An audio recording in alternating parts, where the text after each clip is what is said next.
భోగి రోజున చిన్నపిల్లలకు మనం భోగి పళ్ళు పోస్తాం కదా. అందులో మనం రేగుపళ్ళను, నాటు రేగుపళ్ళు, గంగు రేగుపళ్ళు కాదు, అలాగే ముందు రోజు నానబెట్టుకున్న శనగల్ని, చెరుకు గడలు చెక్కు తీసి చిన్న చిన్న ముక్కలుగా కట్ చేసుకున్నవిను, పూల రెక్కలు అందులో బంతి ఉండేటట్టుగా చూసుకోండి. తర్వాత అక్షంతలు, ఇక రాగి కాయిన్స్ అందుబాటులో లేకపోతే ఏదైనా నాణేలు, చివరిగా జీళ్ళు, ఏదైనా ముఖ్యంగా నువ్వులతో చేసిందైతే మంచిది.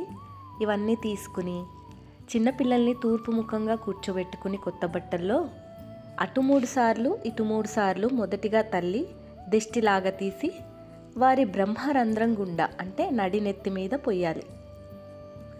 ముందు తల్లి పోసిన తర్వాత ఇంకెవరైనా పోయొచ్చు. ఇదంతా మనం సూర్యాస్తమయానికి 45 నిమిషాలకు ముందు చేస్తే మంచిదట.